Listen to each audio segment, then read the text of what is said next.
Perfecto. ¿Se escucha todo muy bien? ¿No hay ningún problema? Sí, doctor, puede continuar. Perfecto. Entonces estamos muy bien. Em, Vamos a hablar acerca de un tema importante que es la bioseguridad, sobre todo para personal de salud quirúrgico, ¿no? Quien les habla es médico cirujano general, especialista en cirugía general y laparoscópica, y también médico en salud ocupacional en el trabajo. Hay cosas que al combinar tanto la especialidad quirúrgica como tener conocimiento en el área ocupacional, en el área de labor donde uno tiene que desenvolverse, hacen que este tema de bioseguridad, equipos de protección en sala de operaciones sea como eliminar por ejemplo, material punzocortante, material biocontaminado, material químico y material solamente de residuo básico, sea mucho más complejo, ¿no? Entonces, tener en cuenta varias cosas con el tema de equipos de bioseguridad. Primero, el objetivo principal es que el paciente no tenga ningún tipo de infección, es decir, que se mantenga la asepsia. ¿No? La asepsia. Entonces, cuando uno mantiene la asepsia de los equipos, la asepsia de los equipos es, la asepsia se le hace a los equipos, ¿no? La antisepsia es de la sala de operaciones, ¿no? Asepsia, antisepsia. Entonces, la asepsia de todo el material quirúrgico tiene que ser estéril. Es decir, los métodos que se empleen para eliminar los gérmenes, microorganismos, esporas, virus, bacterias, todo, tienen que mantener cierto control de seguridad, ¿ya? Hay pasos.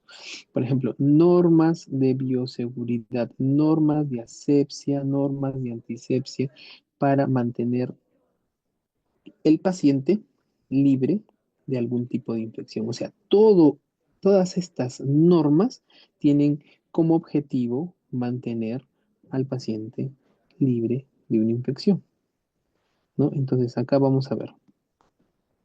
El objetivo, eh, prever, promover el conocimiento amplio sobre bioseguridad que les va a permitir efectuar una detección de los riesgos y prevención de los mismos del ejercicio de su función. ¿Qué riesgos? Que se rompan las barreras de bioseguridad. Por ejemplo, que no se haga el adecuado lavado de manos, ¿no? Por ejemplo, que no tengas el equipo estéril, que los virajes, los testigos de todos los equipos no tengan el adecuado viraje de protección, ¿no?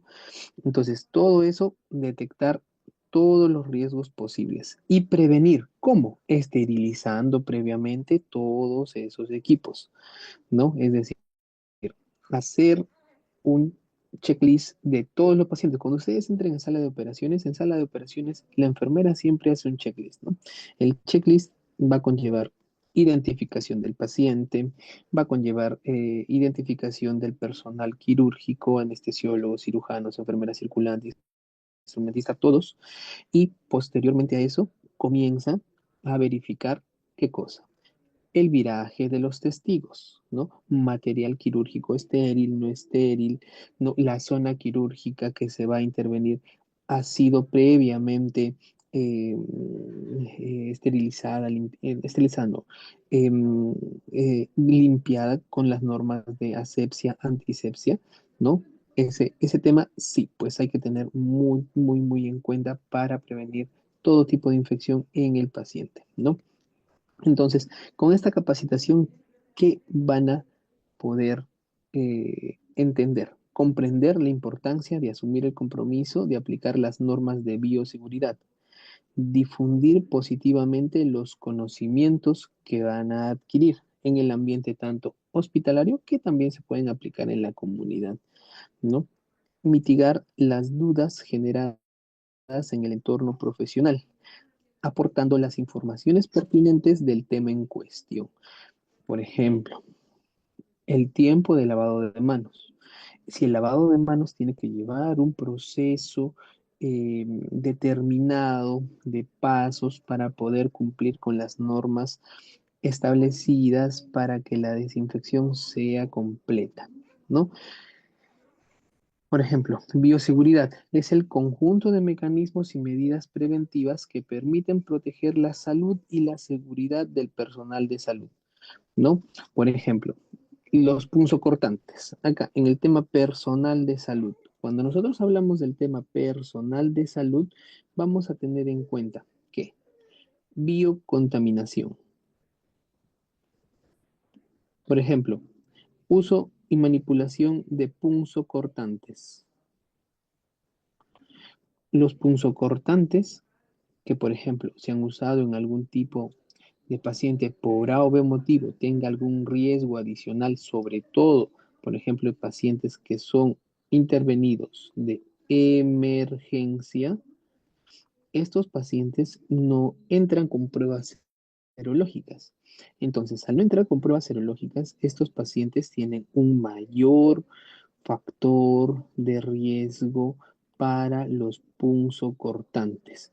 Es aquí donde el material de salud, perdón, el personal de salud tiene un mayor riesgo de, por ejemplo, contraer algún tipo de enfermedad que no esté controlada en ese paciente. Si un personal de salud tiene contacto con un punzocortante eh, que no ha sido previamente el paciente eh, llevado al laboratorio y haberle hecho serológicos, ese paciente debe de ir a enfermedades transmisibles y recibir una terapia preventiva, ¿no? Esa terapia preventiva conlleva antivirales, conlleva un esquema de por lo menos un mes de tratamiento, ¿no? ¿Para qué? Para prevenir este tipo de desenlaces. Por ejemplo, si el paciente fuera, por ejemplo, código B24, ¿no? Un código B24 positivo.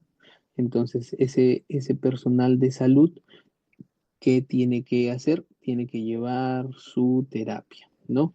Y se le hace controles cada 3 meses, ¿no? Entonces se le hace controles cada 3 meses para determinar si es que ha tenido, pues, algún tipo de contaminación o de infección por el punzocortante. Ahora, con los punzocortantes, para el virus de inmunodeficiencia humana, este código 24, em, es baja la probabilidad, es casi del 0,3% por punzocortantes, ¿no? Y por ejemplo, si yo me hinco, tengo 0,3% de riesgo de haberme infectado. En cambio, si es que si fuera B24, si el paciente es portador del virus de la hepatitis C, este porcentaje de infección se va al 30%. Si es que yo me corto con, si es que yo me hinco con una agujita de un paciente que haya sido sometido a una, o que haya tenido el virus de la hepatitis C en el torrente sanguíneo, 30%, es mucho mayor, ¿no? Entonces, con el tema de los no transmisibles, perdón, de las enfermedades transmisibles por punzocortantes, sí, pues no, hay que tener muy en cuenta que el virus de la hepatitis C es mucho más, tiene mucho más porcentaje de transmisión comparado con el virus de la inmunodeficiencia humana. Entonces, conceptos básicos según la Organización Mundial de la Salud es un conjunto de normas y medidas para qué proteger la salud del personal, proteger el tema de los factores de riesgo para un paciente, ¿no? Entonces, ¿qué tenemos que tener en cuenta? Factores biológicos, factores químicos y factores físicos, ¿no? Entonces, los factores biológicos son los factores que están dentro de un grupo de enfermedades que vienen y pueden contaminar por las sustancias como la sangre, las secreciones, las heces. ¿no? Químicos, porque los corrosivos que se pueden usar dentro de sala de operaciones, el material químico que se usa también puede desencadenar eso. Y físicos por los desencadenantes térmicos, ¿no? Ahora, ¿a quién va dirigido esto? Para el personal, protegerlo, para el paciente libre de infecciones, para algún visitante que no genere alguna ruptura en la cadena y para el medio ambiente, no para proteger al medio ambiente de este tipo de, por así decirlo, de contaminación que nosotros estamos constantemente produciendo por el tipo de procedimiento que hacemos, cirugías, procedimientos menores y todo eso, ¿no? Personal para protegerlos. Paciente para libre de infecciones. Para los visitantes, para que no rompan la cadena. Y medio ambiente, para proteger el medio ambiente de la contaminación de eso. No póngase, por ejemplo, si el personal de salud no supiera la adecuada eliminación de, por ejemplo, del material punzocortante, pues estos van a tener qué cosa. Van a romper la cadena y pueden hincarse y someterse a algún tipo de infección inadvertida. Si el paciente nosotros, el personal, no tenemos la adecuada bioseguridad con el tema de la asepsia, la antisepsia, la bioseguridad del material estéril, el paciente, ¿qué va a desencadenar? Que su riesgo de infecciones, sobre todo de la piel, sean mucho más frecuentes. Los visitantes también pueden comprometerse porque ellos tienen que tener conocimiento. Al no tener conocimiento de las normas de bioseguridad, ¿qué van a desencadenar? Que la cadena de bioseguridad se rompa y al romperse pueden incrementar el riesgo de los pacientes de someterse a algún tipo de aumento de riesgo de las infecciones o del personal de salud que puedan no identificar esa ruptura en la cadena y si la identifican, la eliminan. Por ejemplo, los visitantes tienen que, de igual manera que el personal de salud, entrar con botas, perdón, ropa estéril, y gorro y la adecuada protección con mascarillas, así sean visitantes, ¿no? El medio ambiente. Si nosotros no eliminamos de manera adecuada todos los punzocortantes, el material biocontaminado, la sangre, las heces, los fluidos, las secreciones intestinales, todo, ¿qué pasa? El material biocontaminado va a un sistema de qué? De vaporización, es decir, se quema. No se elimina ese material. El material que, por ejemplo, los punzocortantes que por A o B motivo se eliminen de manera común en las bolsas negras o en las bolsas amarillas, eso va a la basura en común, no se elimina. Y si nosotros cometemos el error de por ahí enviar una aguja, un bisturí, vamos a romper la cadena y la persona que coge esa bolsa, que manipule esa bolsa, se puede cortar. Entonces, eso es una también ruptura en la cadena, ¿no? Por eso podemos afectar también el medio ambiente. Ahora, con respecto a las normas de bioseguridad, estas están hechas para determinar la transmisión y reducir el riesgo de que estos microorganismos, bacterias, virus, hongos, no se den y no prosperen tanto en el paciente como en el personal de salud. Entonces, tenemos que reconocerlas. Tienen que ser todas estas fuentes reconocidas, ¿no? Entonces, si no son reconocidas, no se van a poder establecer las normas para eliminar todos los organismos que se encuentren dentro de ese ambiente o dentro de ese material o dentro de ese material que se usó, gasas, guantes, todo. Entonces, si nosotros no reconocemos las infecciones, pues vamos a romper estas normas de bioseguridad. Estas normas siempre están vinculadas a algún tipo de accidente. Exposición a sangre, fluidos, ¿no? Todo esto siempre se da en todos los servicios de salud. Puede darse en una sala de quirófano, puede darse en una sala de procedimientos menores en emergencia, puede darse en un procedimiento en consultorio o en cualquiera de todos los ambientes y sectores de salud, hasta en la propia consulta. ¿no? Por ejemplo, si se trata de un área, por ejemplo, de tuberculosis, por ejemplo, si el paciente que recientemente ha sido diagnosticado de TB tiene que usar su mascarilla. Si él no usa la mascarilla, todavía contagia, todavía es BK positivo. Recién se negativizan al tercer mes de tratamiento. Y es más, se le hace un control de cultivo al tercer mes para determinar que ese paciente realmente no esté contaminando. Eso en los pacientes que son, que tienen esquema simple, no un esquema sensible. Entonces, para los, por ejemplo, multidrogos resistentes, ellos todavía, para determinar que son BK negativos, después de tener por lo menos dos cultivos negativos, ¿no? Para los multidrogos resistentes. Ahora, tenemos que tener en cuenta algunos principios de bioseguridad. Universalidad, es decir, los principios son los mismos para todos. Nadie está exento de que estas normas de bioseguridad sean acatadas. Para todos son las mismas.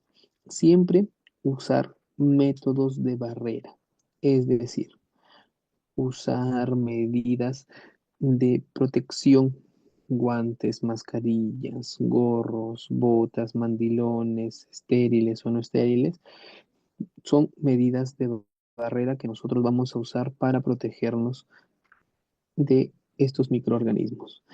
Y los medios de eliminación del material contaminado, ¿no? Las bolsas negras, las bolsas amarillas, las bolsas rojas, ¿no? Las bolsas rojas para material eh, contaminado, para material biocontaminado. Las bolsas amarillas para residuos químicos y las negras para residuos comunes, ¿no? Muy bien. Entonces, el principio de universalidad, como les dije, es dado para todos. Es decir, todos deben asumir que tanto la persona tiene algún tipo de microorganismo latente y que esos fluidos, heces, sangre, secreciones intestinales, salivales, moco, pueden estar contaminadas. Eso es para todos. Ya eso es para todos. No es que alguno, no, este paciente está sin síntomas, no tiene ningún tipo de alteración, está muy bien, es un paciente muy joven. Para todos, las normas de bioseguridad son las mismas y debemos tratar cada fluido como si estuviera contaminado, ¿no? Y eso no tan solo para los fluidos, sino también para los objetos que hayan tenido contacto con todo el fluido de ese paciente, ¿no? Es decir, si nosotros, por ejemplo, estamos en sala de operaciones y usamos las gasas, los dressings y los contaminamos con sangre del paciente, ese material ya es un material biocontaminado. No, doctor, pero el paciente no tiene sus serológicos están negativos, no tiene, no es código 24, no tiene BDRL positivo, no tiene hepatitis B, no tiene hepatitis C, nada, está todo muy bien. Se considera por principio de universalidad que ese residuo ya es un residuo biocontaminado y debe ser eliminado en las bolsas de color rojo. Entonces, todos los objetos que se han utilizado en su atención,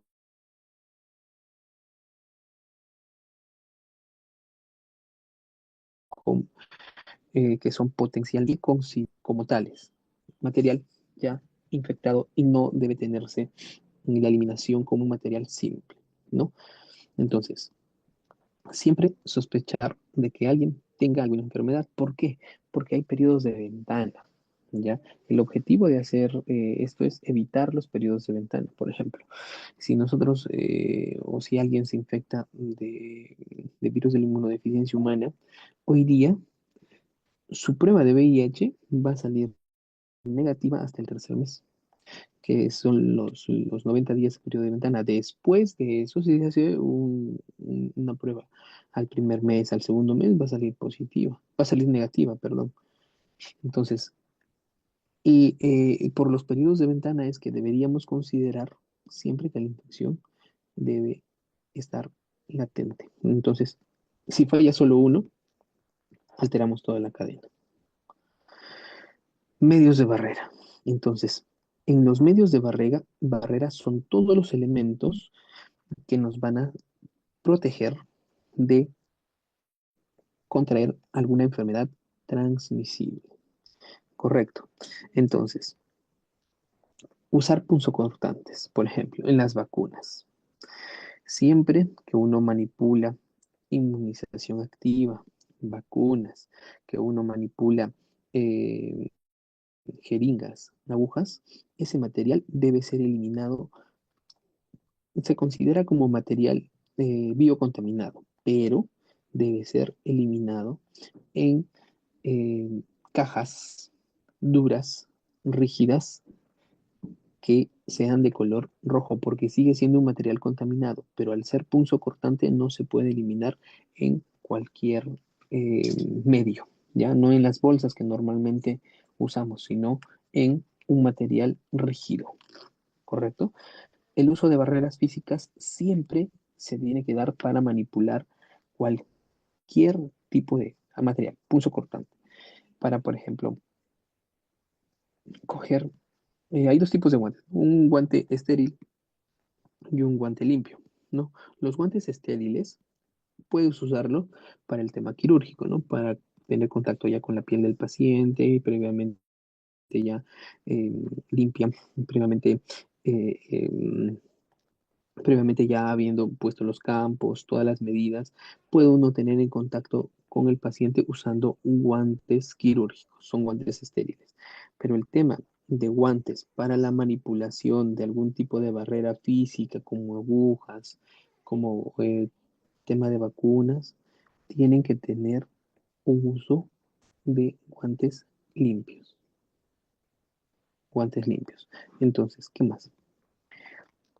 El uso de barreras físicas como guantes, mecánicas como la esterilización del material o químicas como soluciones antisépticas. Las soluciones antisépticas acá quienes están.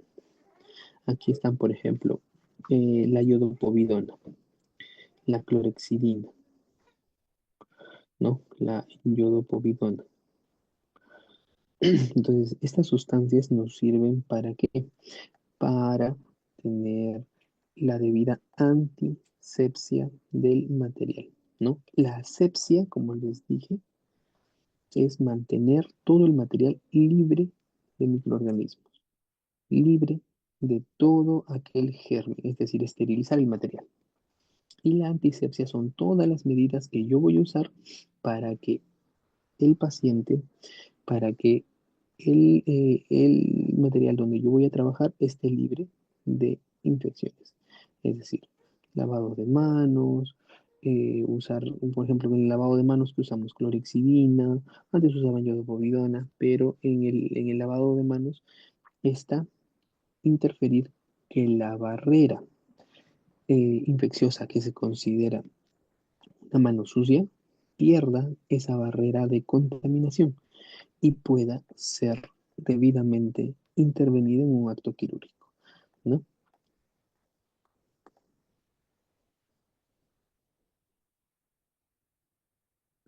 Entonces, el lavado de manos, ¿cuándo está indicado? Entonces, siempre hay 5 etapas donde deben ser usado el lavado de manos antes de entrar a un ambiente estéril, antes de tener contacto con el paciente, después de que se tiene contacto con el paciente, antes de salir de sala, o sea, del ambiente donde están, ¿ya? Y Un quinto antes de salir de la zona que fue rígida, ¿no? Entonces, hay 5 momentos donde uno debe hacer el lavado de manos. ¿Dónde más? Cuando uno va a hacer alguna intervención quirúrgica. El lavado de manos son 3 periodos y tienen mínimo una duración de 5 minutos, ¿no? ¿Qué deben usar también para las medidas de barrera? Guantes, mascarillas, batas de protección, anteojos. También tienen que tener requerimientos de cada procedimiento, ¿no? Porque esos son hacer checklist, ¿no? Cuando nosotros tenemos en cuenta usar guantes, mascarillas, botas de protección, anteojos de protección, vamos a mantener cada procedimiento con su adecuada medida antiséptica, antiséptica.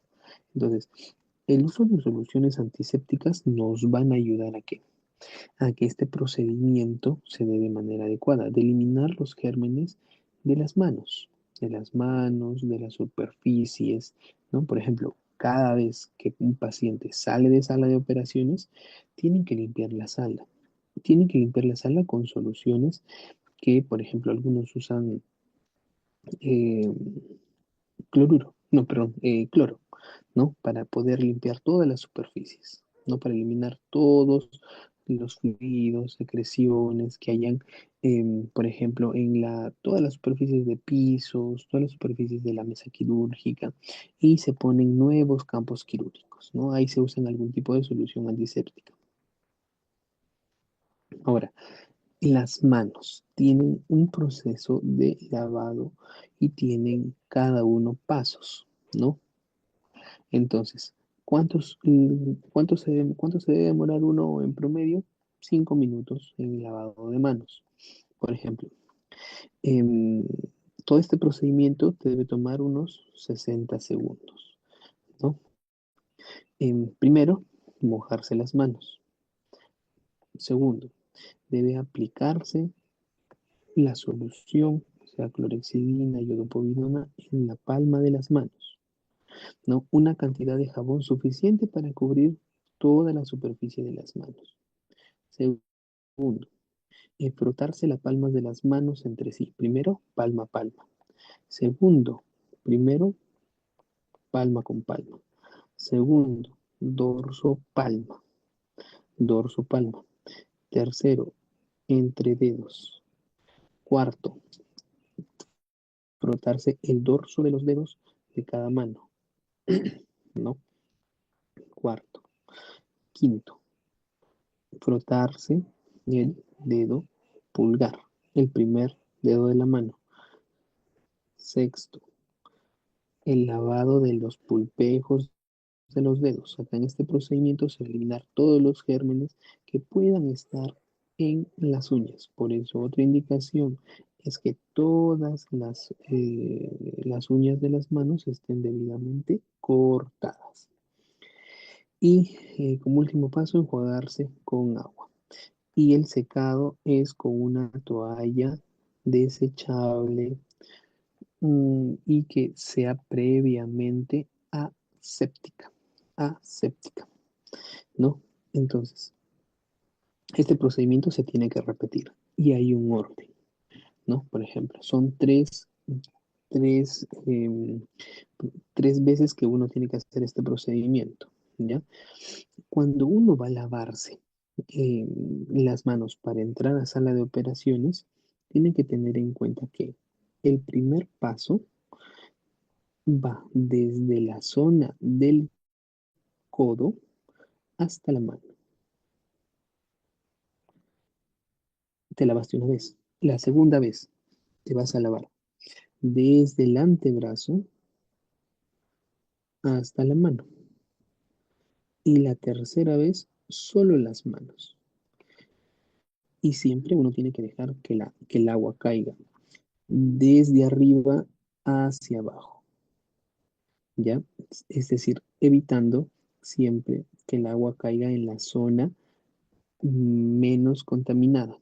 Las manos son las que van a manipular al paciente. Por eso es que todas verán, nuevamente se lavó las manos en los 3 procedimientos. codo mano, antebrazo mano y las manos simplemente. 3 veces el lavado de manos. Y siempre el agua debe caer de arriba hacia abajo, nunca en sentido contrario. No, entonces, y una vez que uno se lava las manos, no tiene que tener, no tiene que tener contacto con ningún objeto, es decir, no se debe contaminar con ningún objeto en el tema del lavado de manos. ¿Qué pasa si nuevamente rompen esta barrera, se contaminan otra vez, tienen que empezar de cero? ¿Ya? Eso es para hacerse un adecuado lavado de manos. Un adecuado. Estas fichas informativas deben estar en cada zona de lavado de manos. Deben estar en cada zona de lavado de manos. Ya si no están ahí, están incumpliendo con las normas de bioseguridad, ¿no? Porque siempre deben estar esto en cualquier procedimiento que implique manipular residuos, perdón, manipular fluidos, tener contacto con, por ejemplo, en el área neonatal. Todos tienen que hacerse lavado de manos para cada manipulación de los pacientes, para cada procedimiento. Voy a poner una vía, esa unidad de área crítica, lavado de manos. Voy a poner, no sé, un catéter venoso central. Es área crítica, lavado de manos. Doctor, y si no fuese área crítica, también se tiene que hacer lavado de manos. ¿Ya? En cualquier área donde vaya a hacer algún procedimiento invasivo de manipulación de fluidos, de intervención o de procedimientos que deban o impliquen invadir al paciente, tienen que hacerse lavado de manos en todos. Entonces, hay que tener mucho cuidado con qué líquidos corporales, sangre, saliva, también el semen, las lágrimas, líquido cefalorraquídeo, líquido amniótico, etcétera, ¿no? Hay que tener una adecuada descontaminación, limpieza, desinfección y esterilización de todo el material que vayamos a usar. Manejo adecuado de que objetos afilados, a dónde van, zonas o residuos que sean rígidos y que sean, si son punzocortantes, que han, por ejemplo, usado para sacar sangre, que han, por ejemplo, usado para manipular algún tipo de colocación de vacuna, de algún tipo de extracción de sangre, tienen que ir a una eliminación de punzocortantes especial, rígido. Manejo y eliminación segura de desechos y recipientes. Aseo y desinfección adecuada de los ambientes del establecimiento con el hipoclorito de sodio, no lo que normalmente, ¿no? Conocemos como lejía, ¿no? Hipoclorito de sodio al 10%, ¿no? Entonces, todas estas medidas de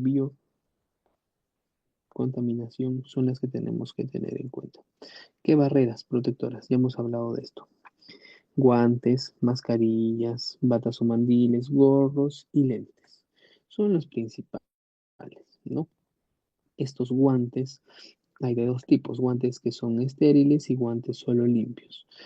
Para actos quirúrgicos o actos que impliquen manipular la piel del paciente, tener contacto con algún fluido, estériles. Si vamos a manipular solamente, por ejemplo, colocación de vacunas o vamos a manipular, por ejemplo, em, material que no se haya usado previamente en algún tipo de pacientes, como por ejemplo poner ampollas o cargar una jeringa para poner cloruro o para poner medicamentos, pueden ser guantes limpios, nada más, ¿no?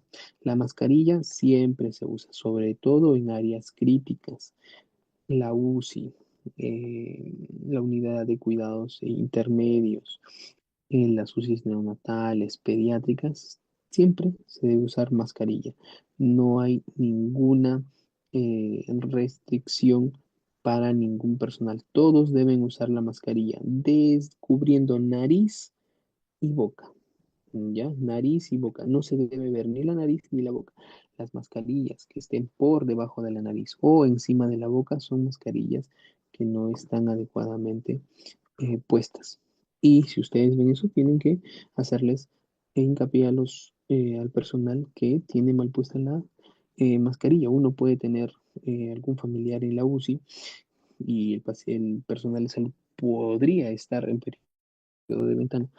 Contamina, sí, contamina, puede contagiar, pero no tener muchos síntomas. Y al tener la mascarilla abajo puede hacer que esos microorganismos contaminen el área y puedan contaminar a los pacientes. Las batas o mandiles para procedimientos quirúrgicos en quirófano siempre tienen que ser usadas, siempre tienen que estar estériles, ¿no?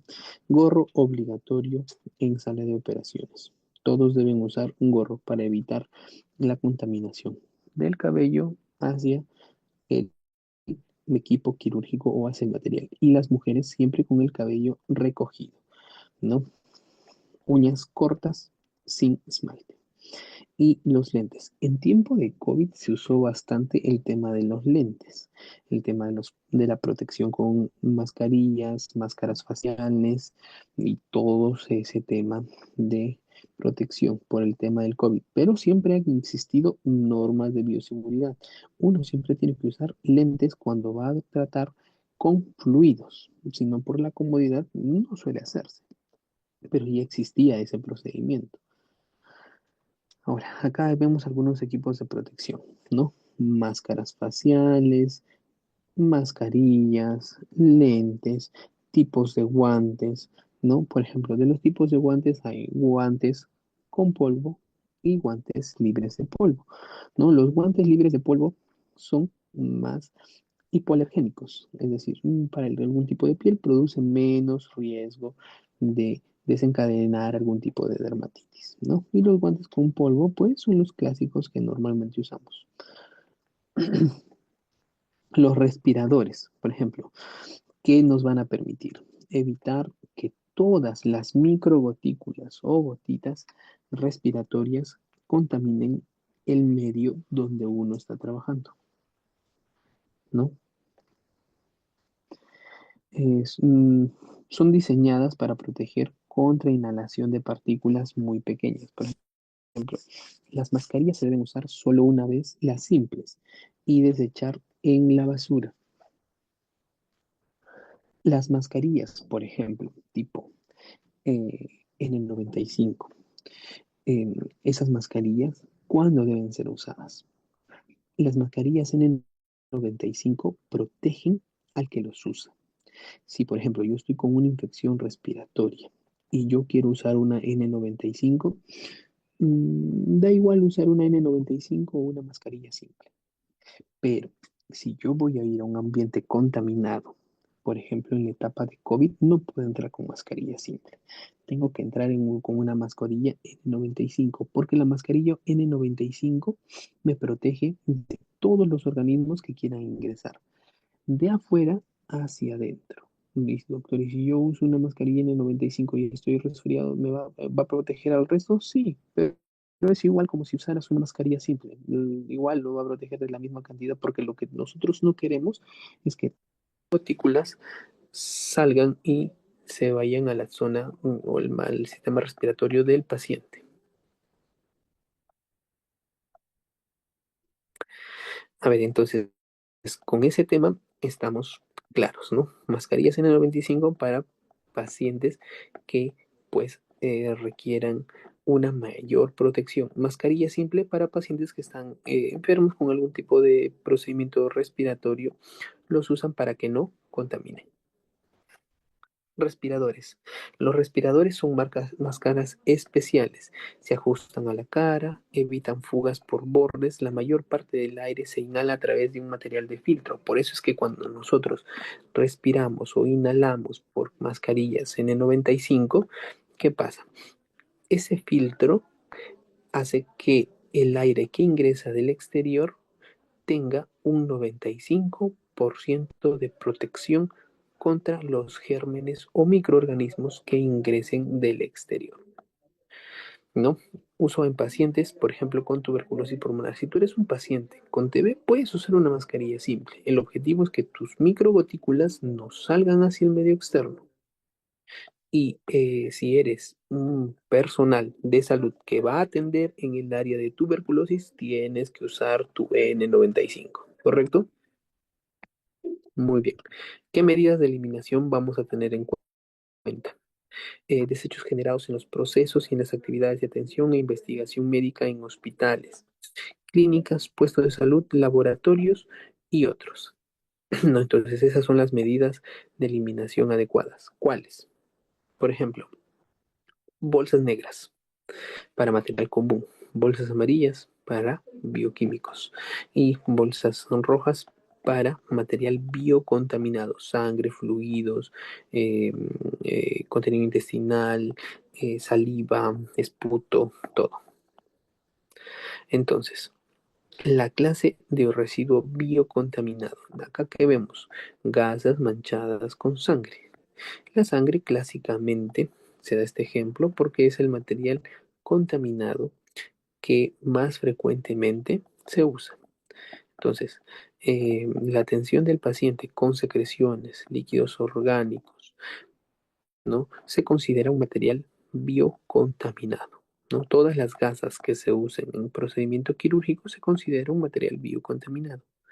Materiales biológicos, por ejemplo, los caldos de cultivo, las, eh, los medios de cultivo para, por ejemplo, cultivar los distintos pipetas, micropipetas, todos los procesos eh, que se usan, las placas Petri, todos esos procesos son considerados como procesos biológicos contaminados, ¿no? Los residuos quirúrgicos también son considerados como biocontaminados. Por ejemplo, ¿cuáles? Acá están las gasas. ¿Qué otros? Por ejemplo, todo el material de sutura, hilos, bisturís, agujas, el propio material quirúrgico. Pero eso no se desecha, eso se nuevamente esteriliza, ¿no es cierto? Entonces, por ejemplo, las muestras patológicas que se sacan de los pacientes, un paciente que ya, no sé, sufrido una obstrucción intestinal por algún tipo de tumor, se le tiene que sacar todo el colon, dependiendo de la ubicación del tumor, claro, se le saca parte del colon. Esa muestra se considera también muestra contaminada, es una muestra anatomopatológica. Todos los materiales que se usan, como les dije, agujas, bisturís, jeringas, todo ese material punzocortante y se considera biocontaminado cuando se usa dentro de sala de operaciones. ¿Ya? Eso es, por ejemplo, dentro de los materiales de residuos en sala de operaciones, ¿no? Los residuos quirúrgicos siempre pasan por procesos de desinfección muy, muy, muy estrictos, ¿no? Siempre tienen que verificar que los testigos estén virados con respecto al material quirúrgico, ¿no? Los residuos especiales, que son residuos químicos, son peligrosos, ¿no? Por ejemplo, mm, sustancias tóxicas, productos químicos tóxicos, corrosivos, que podrían ser inflamables o explosivos, ¿no? Son considerados como sustancias o residuos especiales, ¿no? Los residuos químicos. Eh, por ejemplo, también los residuos farmacéuticos como medicamentos vencidos o no utilizados también son considerados como residuos especiales, ¿no? Entonces, todas las ampollas, por ejemplo, frasquitos de antibióticos, antiinflamatorios, todas las sustancias químicas que se usan dentro de sala de operaciones se consideran residuos especiales. Y esos residuos especiales tienen que ser eliminados en las bolsas amarillas. ¿Qué más?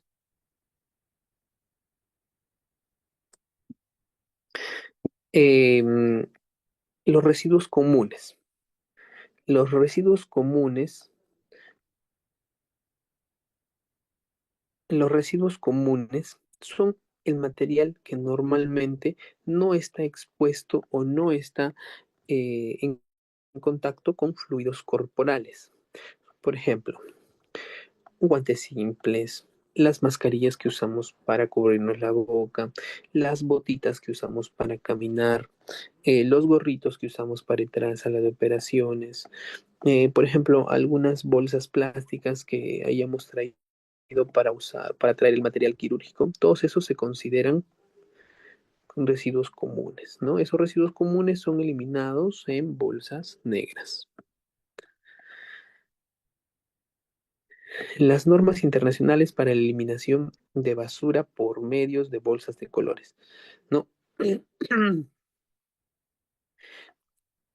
El color rojo para desechos biocontaminados, ¿no? Riesgo biológico. El color negro para desechos comunes, ¿no? Desechos comunes. Por ejemplo, en este caso, el color negro también se usan para otras cosas, ¿no? Desechos anatomopatológicos, muestras patológicas, ¿no? El color blanco para depósitos de vidrio, ¿no? Y el color gris para papel, cartón, etcétera. Pero en general, ¿cómo se usa? Amarillo, bioquímico. Rojo, biocontaminado, ¿no? Y pueden usar para desechos ordinarios con otra nomenclatura los verdes o también el azul para el tema de los plásticos, ¿no? También usan algún otro tipo de colores, ¿no? ¿Qué más? El negro, ¿no? Los residuos o bolsas negras o tachos negros para los residuos comunes, ¿no? Negro para el residuo común. Entonces hay que tener cuidado siempre. Por ejemplo, si eliminas un punzo cortante en un material desechable común, pues te vas a obviamente hincar porque este punzo cortante atraviesa las bolsas porque no están eliminados en un material que tendría que ser rígido, ¿no? Y si el material es rígido, pues no va a pasar esto, ¿no? Al no pasar eso, pues va a mejorar el tema de que el paciente o que la persona que los elimine, perdón, no se exponga a ese material. Ahora, las medidas de prevención y control. Primero tenemos que tener en cuenta que tenemos precauciones estándares. Esas precauciones son todas las normas que tenemos que tener en cuenta para poder, eh, para poder estar libre de romper esa cadena de bioseguridad. Precauciones de contacto y gotas. Todas las barreras de bioseguridad que tenemos que tener en cuenta para que estas gotas, gotículas, no tengan contacto con sistemas, el sistema respiratorio, alguna herida abierta, todo eso, ¿no? Entonces, las precauciones de transmisión del área, ¿no? Todas las normas de, por ejemplo, de bioseguridad, de asepsia, de antisepsia, para que las zonas también, me estaba olvidando de esto, las áreas, ¿no? Hay áreas negras, hay áreas blancas, hay áreas grises dentro de sala de operaciones para no romper también la cadena de bioseguridad, ¿no? Solo vamos a hablar más adelante. Entonces, precauciones de transmisión del área y de la vía aérea, ¿no?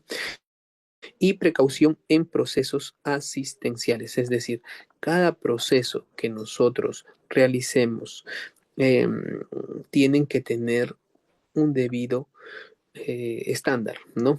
Deben, por ejemplo, lavarse las manos, usar mascarilla, usar gorro para los distintos procedimientos. No puede alguien manipular una vía endovenosa sin guantes.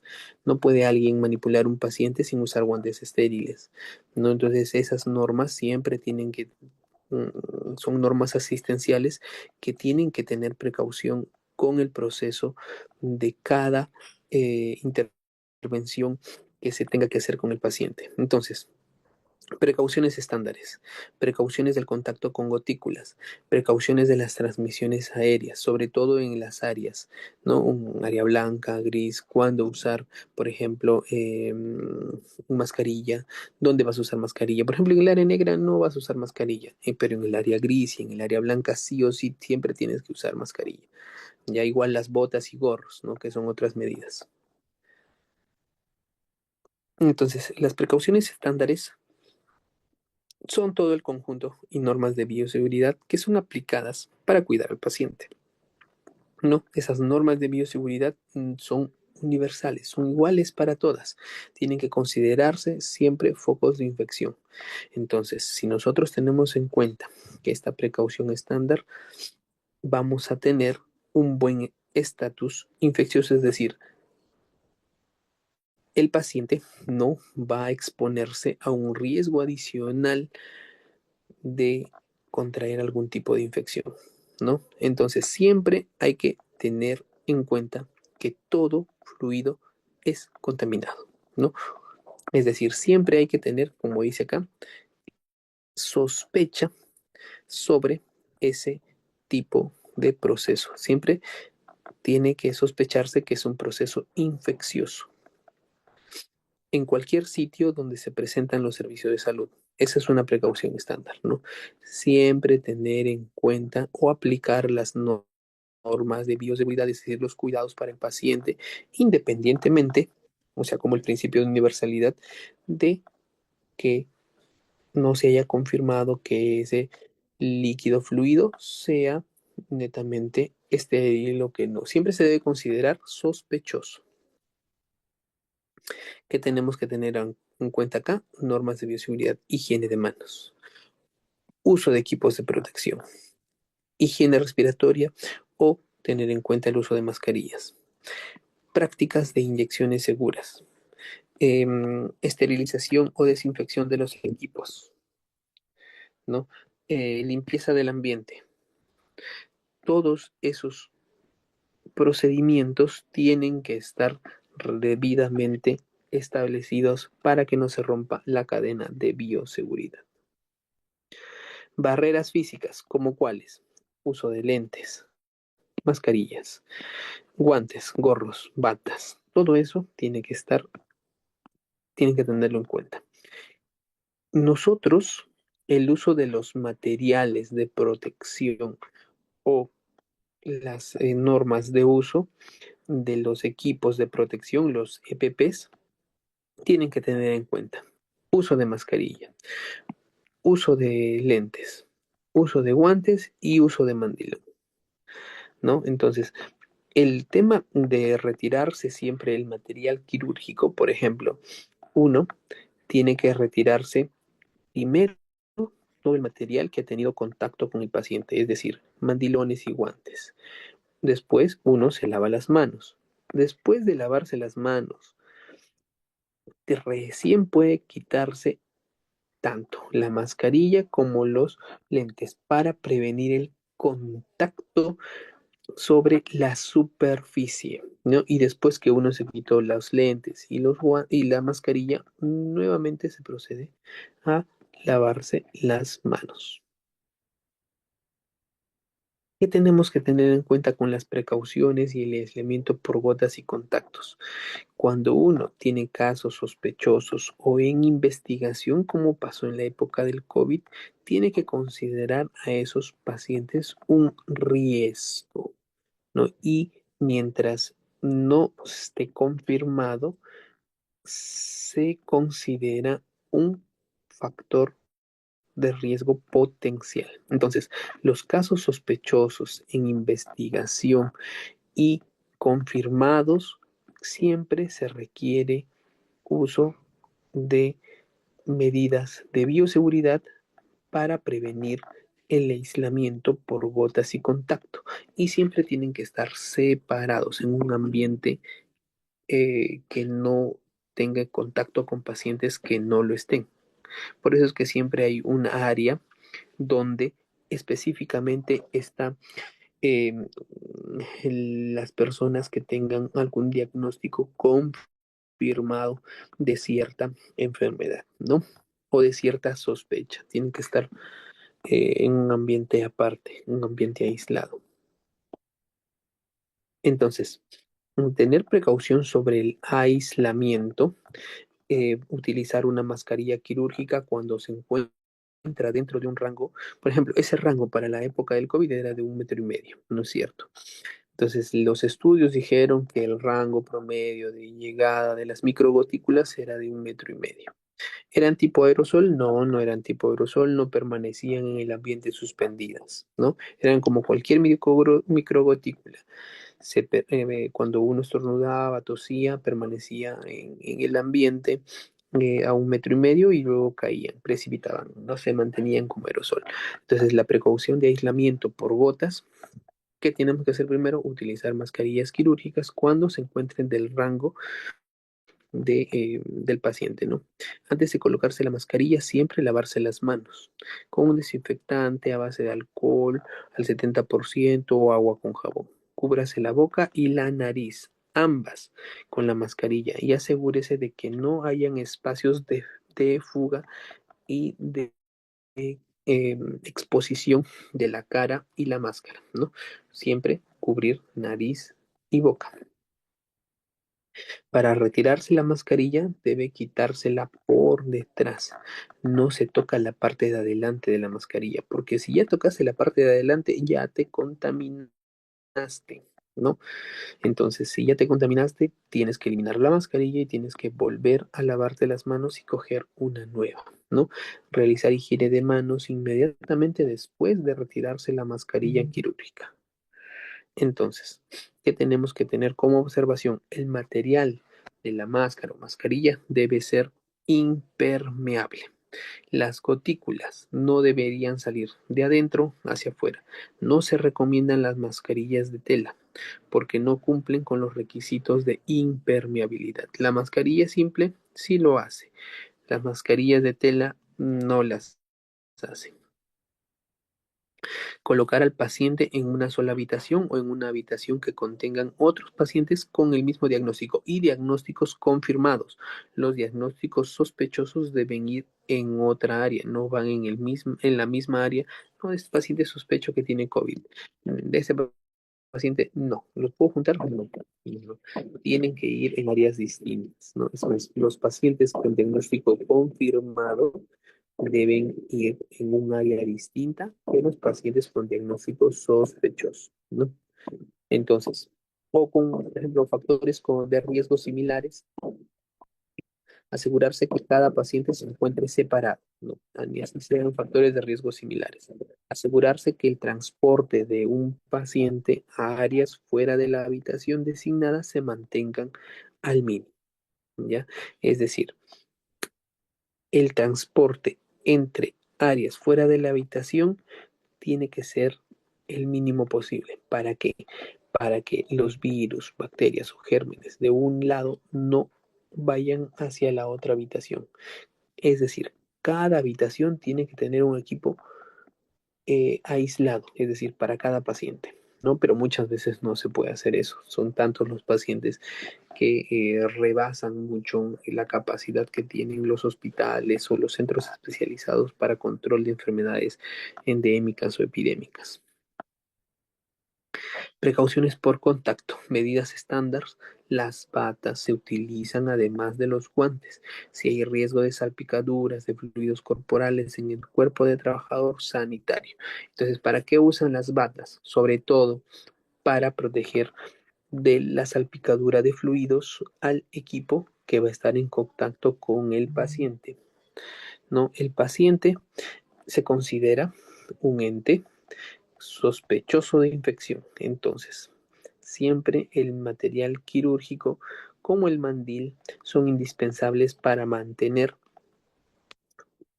eh, y proteger el contacto de esos fluidos hacia el cirujano. Siempre deben usar batas estériles. Siempre el uso de batas estériles dentro de quirófano. ¿Ya? Doctor, ¿se puede usar fuera de sala de operaciones batas? Sí, en ocasiones. ¿no? Por ejemplo, cuando uno va a hacer un procedimiento y está en contacto o va a estar en contacto con fluidos corporales, como por ejemplo en el caso de hacer algún procedimiento de punción lumbar o algún procedimiento de limpieza quirúrgica dentro de algún área que no sea sala de operaciones, también se puede hacer y también podrían usar mandilones. Deberían hacerlo para evitar el contacto de fluidos del paciente hacia el cirujano o hacia el médico que vaya a hacer el procedimiento, ¿correcto? Ahora, la misma bata se puede utilizar cuando se presta atención a más de un paciente, pero solo en aquellos pacientes en corte y solo si la bata no tiene contacto directo con un paciente.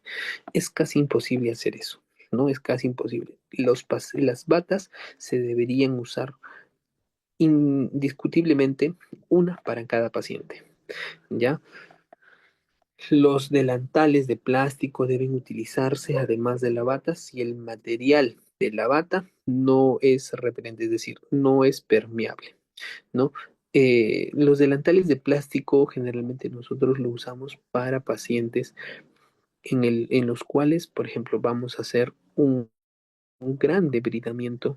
Sobre todo se usan, por ejemplo, gangrenas de Fournier, pacientes con obstrucciones intestinales, pacientes con grandes distensiones abdominales por impactación fecal, válvula de sigmoides, obstrucciones intestinales por bridas y adherencias, hernias gigantes, y todas ellas en pacientes que hayan entrado por emergencia generalmente, donde el contacto con fluidos, heces, contenido intestinal, por ejemplo, abscesos intraabdominales que se consideren contaminados para el paciente, esos siempre tienen que usarse algún tipo de batas. Entonces, tener en cuenta que las batas nos van a proteger junto con los delantales de plástico para no tener contacto con ese fluido al momento de realizar la intervención quirúrgica, ¿no? Entonces, ¿en qué pacientes se puede usar? En los pacientes que generalmente tengan fluidos contaminados, abscesos, gangrenas de Fournier, obstrucciones intestinales, ¿no? Todos esos. Entonces, precauciones de la transmisión aérea, ya lo sabemos, uso de mascarillas, uso de lentes o gafas y el uso de protectores faciales, ¿no? Que en el COVID se usó bastante, pero siempre es estándar, siempre estuvo esta información, siempre estuvo protección contra aerosoles, porque es la forma de transmisión respiratoria más frecuente. Entonces, también hay que tener en cuenta cuando nos encontramos no en sala de operaciones, sino en un área negra, que tenemos que tener una adecuada etiqueta respiratoria, ¿no? Siempre toser o estornudar cubriéndose la boca con el antebrazo, ¿correcto? Es como normalmente deberíamos estornudar o toser, así como en este dibujito, ¿no? Se utiliza para proteger los ojos, la nariz, las mucosas bucales del trabajador, ¿no? Porque siempre se consideran los fluidos del paciente contaminados, ¿no? Y siempre evitar el contacto con las secreciones del paciente. Pueden ser gotículas, microgotículas, sangre, fluidos intestinales, fluidos corporales y todas las secreciones del paciente. Todos esos procesos pueden ser prevenidos. ¿Con qué? Con las normas de bioseguridad. Uso de mandiles, guantes, respiradores, lentes, protectores faciales, ¿no? Todos esos se pueden prevenir. Y como les vuelvo a repetir, siempre existieron, ¿no? Sino que en el tema del COVID se puso más énfasis en los protectores por la vía de diseminación respiratoria. Por eso que todos en la época del COVID usaban gafas, mascarillas y protectores faciales. En la época de COVID se operaba con respiradores N95, con batas, con cascos y con lentes, ¿no? Era muy incómodo operar así.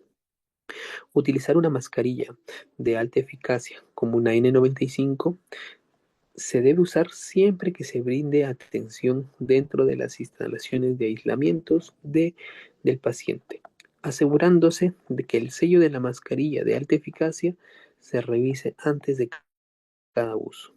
Correcto. Entonces, realizar la debida higiene de manos antes de ponerse la mascarilla y después de retirársela. Siempre. Siempre hay que hacer ese procedimiento. Uno, ponerte la mascarilla. Determinar que la mascarilla esté correctamente aislada. De nada vale que tú tengas una mascarilla N95 si está toda arrugada, toda aplastada, porque lo tienes en un centro donde, pues, o en un área donde adecuadamente no se puede conservar. Las mascarillas N95, si se aplastan, se mojan, ya no sirven. Tiene que estar una mascarilla adecuadamente conservada. Entonces, por ejemplo, en el proceso de intubación, los procedimientos que generan más aerosoles son ¿cuáles? La broncoscopía, la reanimación cardiopulmonar, la ventilación no invasiva, en la misma cirugía, sobre todo en los pacientes que se hacían intubación endotraqueal, ventilación manual, inducción del esputo, en las aspiraciones, ¿no? Con sondas, cánulas y en las necropsias. Son los procesos que más generan aerosoles.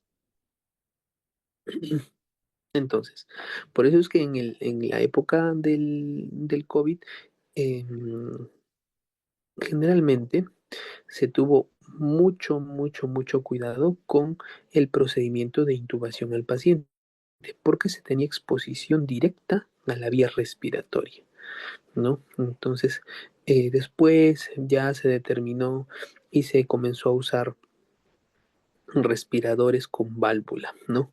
Que hacían que, bueno, los gérmenes no salieran hacia el exterior, ¿no? Entonces, ese tema con la ventilación se vino generando, pues, con mucha mayor frecuencia en el tema de la inducción. En la broncoscopía, sí, pues es un contacto directo con los fluidos. Hay que tener mucho cuidado. En la reanimación cardiopulmonar, de igual manera, se tiene contacto directo con la vía respiratoria, ¿no? Al hacer masaje se presionan los pulmones y pues se tiene una salida. Si el paciente tiene algún tipo de infección, pues con esta maniobra se va a generar muchísimos aerosoles, ¿no? Precauciones en el proceso de asistencia al paciente. ¿Qué precauciones debemos tener? Reconocimiento temprano de signos y síntomas de la enfermedad respiratoria aguda de la etiología desconocida y control posible de las fuentes de infección en los establecimientos de salud. Por eso es que un paciente que va a entrar a sala de operaciones, si tiene alguna enfermedad respiratoria, no puede entrar a sala de operaciones, más si se le va a someter a un procedimiento de intubación endotraqueal, es decir, a ventilación mecánica. No, estos pacientes no pueden entrar a sala de operaciones. Entonces hay que tener la debida precaución en el proceso asistencial del paciente para detectar enfermedades respiratorias en el momento del ingreso a sala de operaciones. Entonces, ingreso al establecimiento del paciente con síntomas respiratorios, ¿no? En el primer contacto con el establecimiento de salud, todos los pacientes identificados con signos o síntomas respiratorios deben ser provistos inmediatamente de mascarillas quirúrgicas, ¿no? Esa es la recomendación, ¿no? Esta área debe ser correctamente identificada y señalizada para que los pacientes con síntomas puedan avisar al personal de salud, ¿no?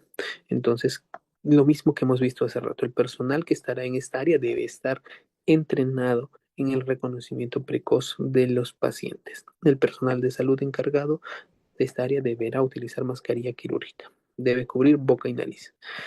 El personal y los pacientes deben contar con insumos para higiene de manos eh, más accesibles, ¿no? Entonces esas son las medidas que vamos a tener en cuenta, ¿no? Entonces acá algún tipo de orientación, ¿no? Eh, pacientes graves categoría 2, complejidad media, complejidad no urgente y consulta general, ¿no? Entonces los pacientes que gravemente están poniendo en riesgo, ponen en riesgo su vida, son los pacientes que necesitan una atención inminente, ¿no? Entonces, los pacientes graves con categoría 2 son pacientes que tienen un riesgo vital, pero el riesgo es, eh, por así decirlo, un riesgo intermedio, ¿no? Se requiere evaluación médica urgente. En cambio, un paciente grave requiere atención médica inmediata, ¿no? Inmediata. Y los pacientes con complejidad media pueden progresar a estado grave. Hay que tener bastante cuidado también con que no evolucionen a un estado de paciente grave, ¿no? Entonces, el uso de la mascarilla N95 siempre brindar atención dentro de las instalaciones de aislamiento del paciente, asegurándose que el sello de la mascarilla esté adecuado. Realizar la higiene de manos inmediatamente después de retirar la mascarilla. No se recomienda la reutilización de esta mascarilla, únicamente uso. Ahora, esto es algo que vamos a hablar dentro de lo que mencioné anteriormente, los 5 momentos, ¿no? Primer momento, antes de ingresar al área, es decir, antes de tener contacto con el paciente.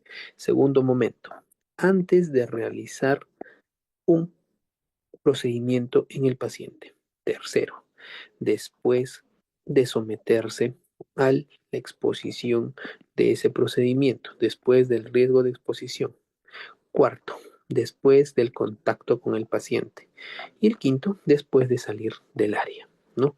Del entorno del paciente. Esos son los 5 momentos donde nosotros tenemos que tener en cuenta que nos debemos lavar las manos. Nuevamente, antes de contacto con el paciente, al tener contacto con el paciente, después de tener contacto con el paciente, después de salir del área del paciente y después de salir de la sala o de la habitación donde estuvo el paciente, ¿no? Esos 5 momentos son los que se tienen que tener en cuenta para el lavado de manos. Muchos de esos cartelitos están pegados en el área de UCI con mayor frecuencia. Es el área donde mayor se hacen procedimientos. Por ejemplo, es donde más se hacen procedimientos invasivos como cateterismos, como por ejemplo punciones lumbares, colocación de CBC, eh, usar tubos de traqueostomía, ¿no? Todo eso.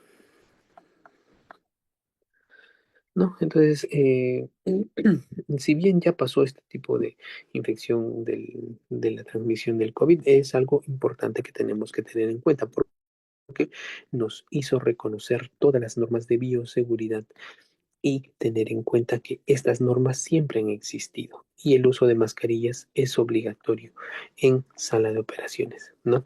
Ya usando mascarillas quirúrgicas. Será evaluado el personal de salud designado para esta sala. Por ejemplo, si nosotros tenemos un personal de salud con síntomas respiratorios dentro de sala de operaciones, ese personal de salud no debería estar dentro de sala de operaciones porque es un potente foco de infección. Puede contaminar el área. No debería operar o no debería tener contacto con sala de operaciones. Por eso es muy importante el uso de mascarillas quirúrgicas, porque ese personal de salud así esté enfermo, pero está usando su mascarilla de salud, de alguna manera estamos conteniendo ese tipo de infección, ¿no? Debe haber fácil acceso a soluciones alcohólicas, soluciones con alcohol, ¿no? Hay como lavamos, lavados de manos, desinfección y papel secamanos. Eso siempre tiene que estar adecuadamente a disposición de todo el personal, ¿no? En ningún caso se recomienda mantener en la misma sala, ¿no? De operaciones a pacientes con síntomas respiratorios y pacientes con otras patologías. Si, por ejemplo, en sala de recuperaciones hay un paciente que tiene algún síntoma respiratorio, debe ser aislado, ¿no? Al finalizar la atención de un paciente, el personal de salud deberá desechar el equipo de protección, realizar la higiene de manos y se colocará un nuevo equipo para atender al siguiente paciente. No, eso siempre se hace en sala de operaciones, ¿no? Se detecta el tema de la em, de algún potencial riesgo de contaminación y se hace que este siempre se cambie el tema de la ropa quirúrgica para atender al siguiente paciente. ¿Qué medidas de bioseguridad? Todo el equipo médico será exclusivo de esta área. Si el equipo tiene que utilizar varios pacientes, tensiómetro, estetoscopio, debe ser limpiado y desinfectado con alcohol al 70% luego de la atención de cada paciente. En sala de operaciones tiene que hacerse eso después de cada paciente, ¿no? Una vez que intubo al paciente, ese estetoscopio que uno usa para verificar que el ruido pase por ambos hemitórax debe ser sometido a una limpieza para ser utilizado en el siguiente paciente. Igual el tensiómetro, ¿no?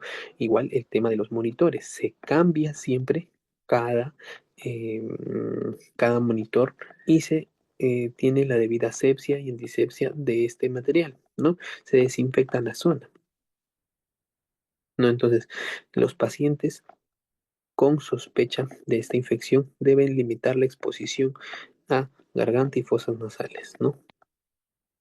El personal de salud permanecerá en esta área durante todo su turno, no pudiendo circular por otras áreas del hospital ni asistir a otros pacientes durante el turno. Entonces, la ropa de trabajo que el personal de salud utiliza bajo el equipamiento de protección deberá ser procesada en la institución. Una vez que tú usas el material en sala de operaciones, ya no se puede usar en otra área. Ningún equipamiento médico debe salir de esta área sin antes ser desinfectado, ¿no? Entonces, por ejemplo, en una sala de recuperación, este equipamiento deberá tener una habitación individual por cada paciente, ¿no?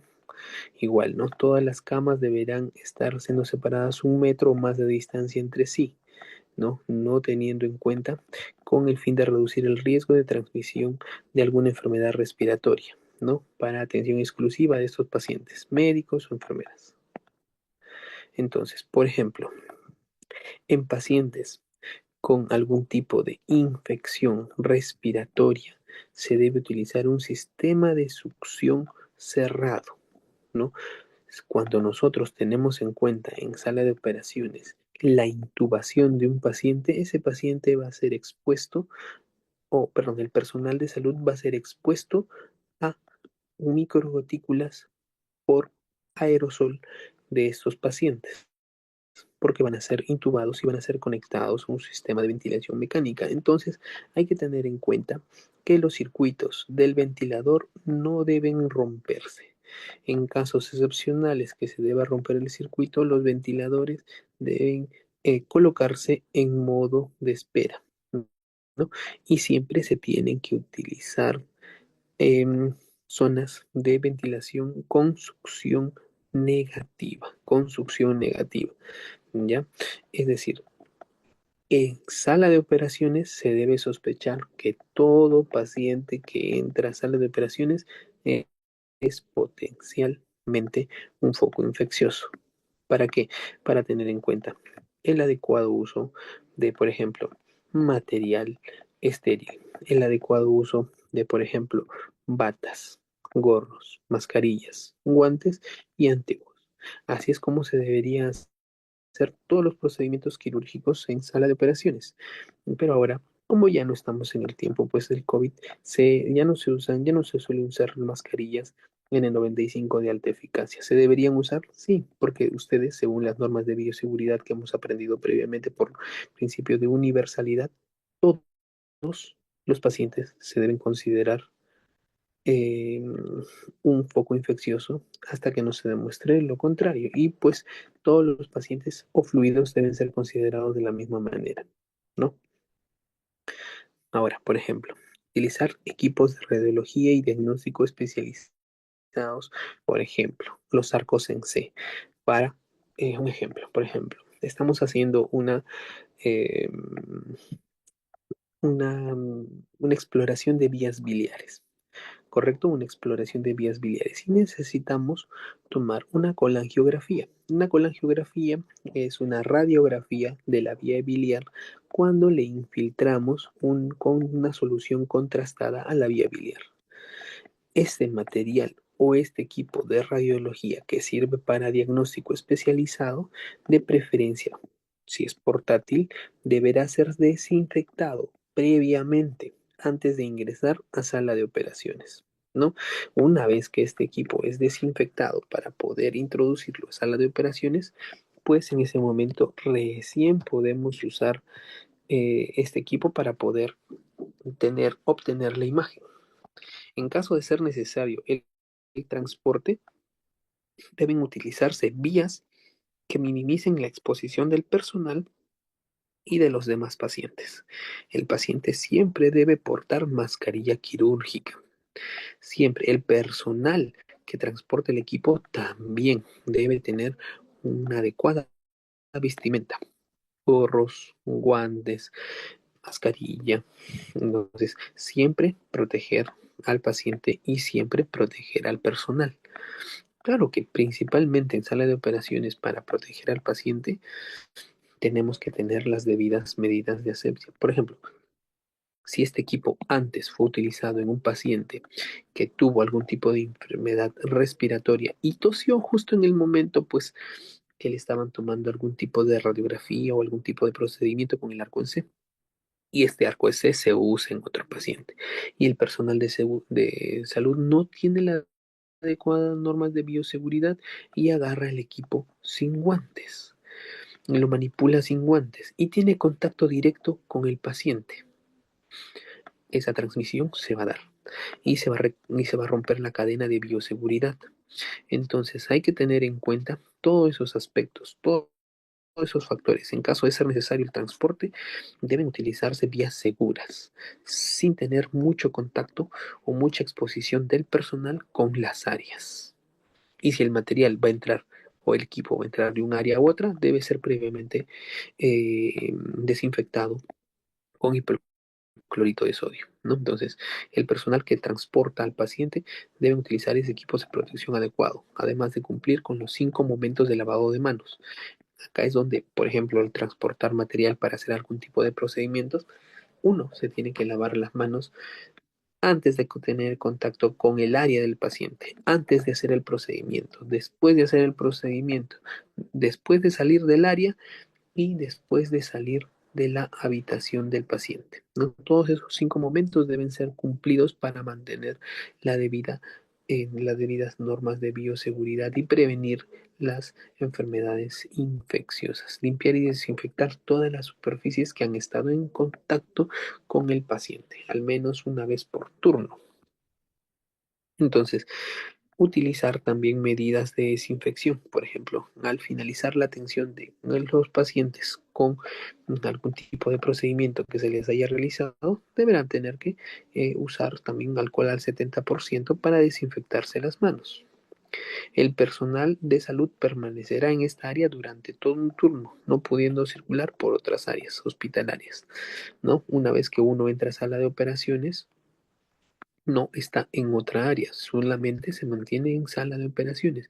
No puede salir. Y si sale del área de sala de operaciones, tiene que cambiarse la ropa y recién poder salir a otra área que no sea sala de operaciones, ¿no? Y cuando vuelve a entrar a la sala de operaciones, se vuelve a cambiar, ¿no? Entonces, la ropa de trabajo del personal de salud utilizada bajo el equipo de protección deberá ser procesada en la institución de preferencia, es decir, todo el material quirúrgico, todo el material que se usa en sala de operaciones debe ser procesado, debe ser previamente esterilizado para nuevamente ser usado.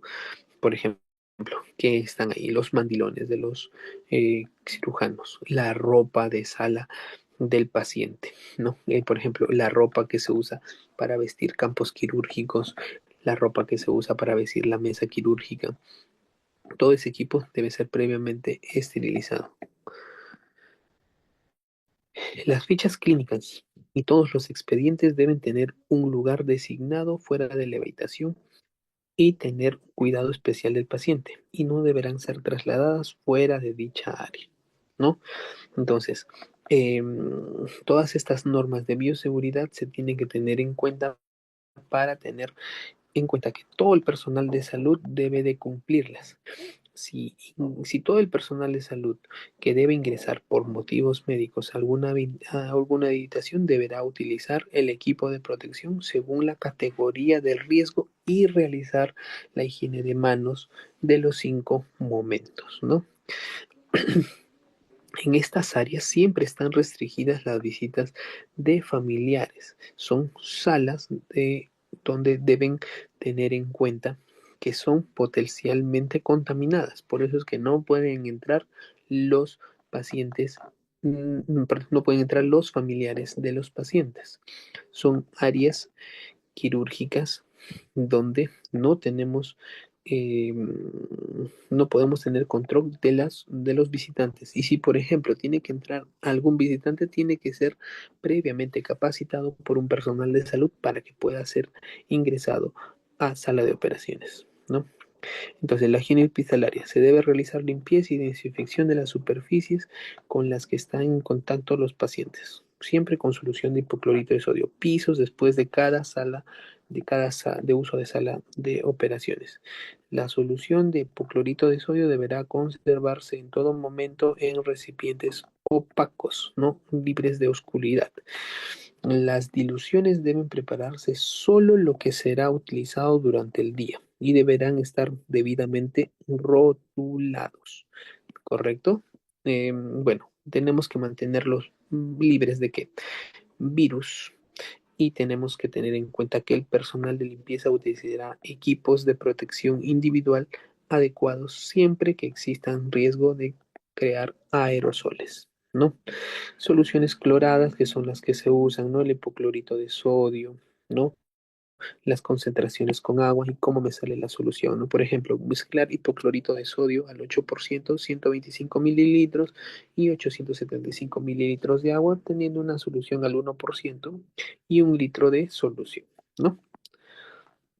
Soluciones cloradas al 0,5%, que está el debido, la tabla, por ejemplo, cuánto de solución de hipoclorito de sodio, 62,5 y de agua, 937,5 mililitros, obteniendo una solución al 1%, de 1 litro de solución al 1%, ¿no?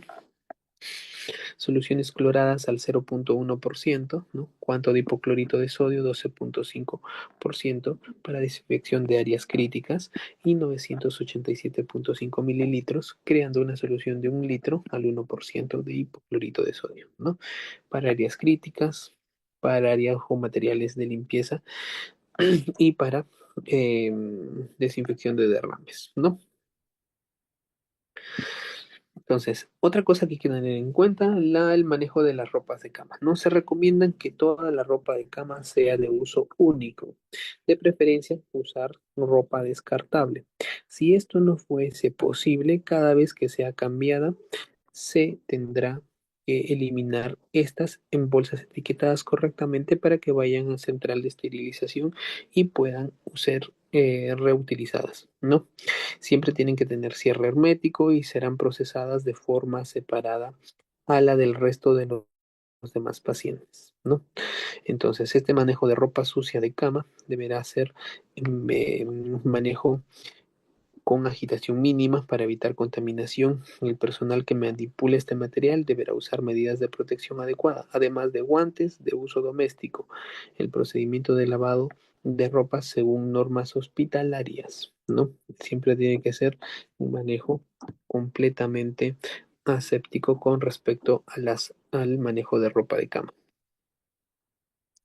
¿no? Muy bien. Entonces, es importante recordar las barreras de protección, ¿no?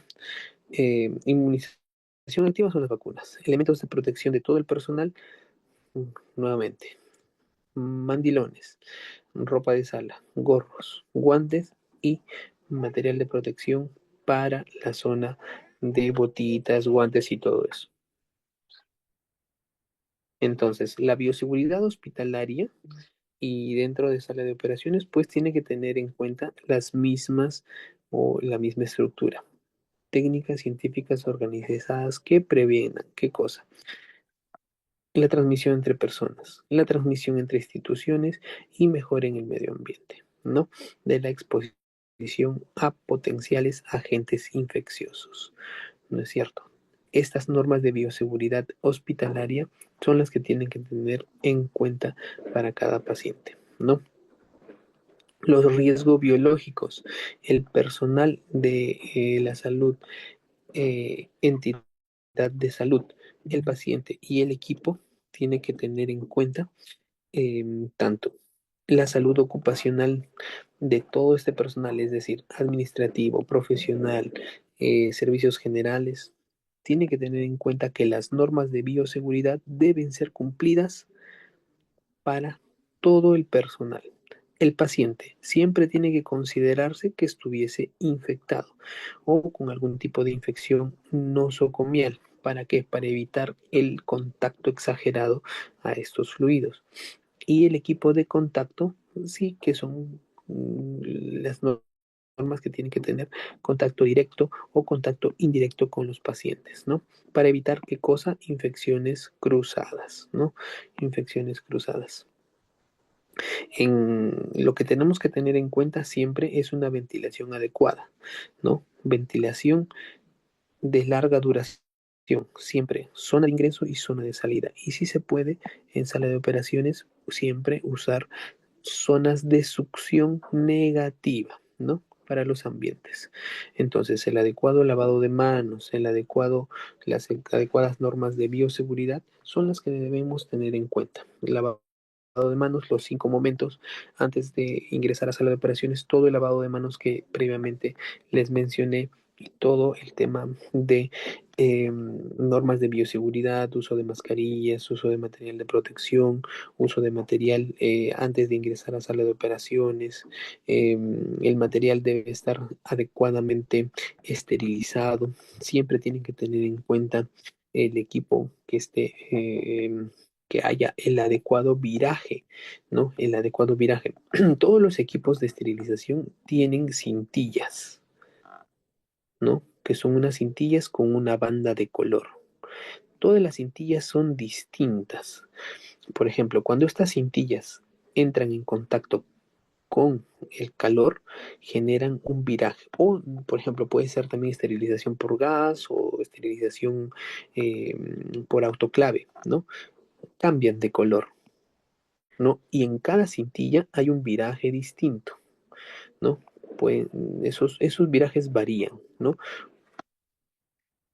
Lo importante de que estas cintillas en los equipos o materiales quirúrgicos viren es que se obtenga una adecuada esterilización. Siempre cada cintilla administra de distinta manera el color. Hay algunas cintas que esterilizan a color negro, ¿no? Es decir, al inicio de sala de operaciones eran de color morado y después, perdón, antes de someterse a esterilización eran de color morado y después que se someten a esterilización cambian a un color negro. Entonces, eso significa que ha virado adecuadamente y el viraje del testigo es adecuado, ¿no? Entonces, un testigo con viraje adecuado, ¿no? Otra cosa que tienen que tener en cuenta en las normas de bioseguridad dentro de sala de operaciones es el adecuado lavado de manos. Eso no se tienen que olvidar. Los 5 momentos se usan para zonas que no sean sala de operaciones y el lavado de manos, los 60 segundos o 40, 60 segundos que se debe de hacer el lavado de manos, siempre se hace antes de ingresar a sala de operaciones. ¿Correcto? Siempre se hace antes de ingresar a sala de operaciones y se hacen eh, 3 veces, como les mencioné, de la zona del codo a la mano, de la zona del antebrazo a la mano y al finalizar solamente las manos, ¿no? Así de esa manera mantenemos la adecuada barrera de antisepsia de las manos al momento de vestirse para ingresar a sala de operaciones. Esa es la mejor manera para nosotros poder tener una adecuada medida de eh, bioseguridad tanto para el paciente como para uno mismo. Siempre usar mandilones, siempre usar gorritos, siempre usar mascarilla. Idealmente, usar mascarilla hasta para el procedimiento quirúrgico N95, una mascarilla de adecuada protección, ¿no? ¿Por qué? Porque uno no sabe qué tipo de aerosol puede eliminar el paciente. Entonces, eso es como adecuadamente nosotros deberíamos ingresar a sala de operaciones, pero habrán visto que normalmente los pacientes o los médicos incumplen con el uso de mascarillas. Mira, este paciente, por ejemplo, no, o este médico no está usando ningún tipo de mascarilla. Esa mascarilla sí, de siempre deberían usarlas, ¿no? Si no usan una adecuada mascarilla, pues van a tener muchas falencias con el tema de las normas de bioseguridad, ¿no? Entonces, hay que tener en cuenta que todas estas normas de bioseguridad en sala de operaciones, que actualmente ya están dejando de usarse de manera tan estricta como lo hacíamos antes de la época del COVID, que bueno, las normas de bioseguridad fueron estándares muy elevados solamente por el tema o por el miedo de las infecciones por el, el COVID-19, ¿no? Entonces, por ese tema, hay que siempre recordar que las normas de seguridad deben ser adecuadamente implementadas. El lavado de manos, que ahora se está dejando de hacer mucho, tiene que nuevamente retomarse y siempre para prevenir las infecciones respiratorias transmisibles, como virus, bacterias, todos estos tipos de esporas, gotículas, microgotículas, tienen que ser adecuadamente llevadas a cabo por todos todo el personal de salud, empezando por los médicos, enfermeras, técnicos. Si nosotros no tenemos un adecuado cuidado de las normas de bioseguridad, no podemos exigir que nuestro personal de salud las realice de manera adecuada. Entonces, siempre empezando por uno para poder exigirle el resto pues a nuestro personal de salud. Entonces, nos vamos con esto. Lo principal para tener en cuenta en las normas de bioseguridad, uno, proteger al paciente. Segundo, protegernos nosotros mismos. Y tercero, proteger el ambiente con todas las normas de bioseguridad que les he mencionado. Para resumir todo esto en algo muy básico. Cuídate que yo te cuidaré. No es cierto. Si es que nosotros empezamos cuidándonos, vamos a hacer que nuestros pacientes aprendan y sigan el ejemplo de cuidar ellos mismos para que puedan cuidar al resto y puedan tener una adecuada, un adecuado ingreso tanto a sus procedimientos menores como procedimientos quirúrgicos, ¿no? Sala de operaciones es un área donde hay que tener en cuenta también el ingreso, ¿no? Las áreas, las zonas, ¿no? Por ejemplo, hay una zona negra donde uno puede entrar con ropa común, hay una zona, por ejemplo, gris, donde uno puede entrar con ropa de sala de operaciones, es decir, no la ropa con la que entran de la calle, sino una ropa especial que no es una ropa estéril, sino es una ropa que está debidamente con medidas de asepsia y antisepsia, ¿no? Y para ingresar a las áreas blancas sí hay que ingresar con que son los quirófanos, que son las áreas blancas, que ya hay que ingresar con el debido lavado de manos, colocación de gorros, colocación de mascarilla y un mandilón estéril para ingresar a sala de operaciones y poder intervenir quirúrgicamente a los pacientes. Bueno, con el tema de normas de bioseguridad, esas serían pues las que tenemos que tener en cuenta para este procedimiento o estos procedimientos quirúrgicos. Bueno, ¿tienen alguna consulta, alguna duda?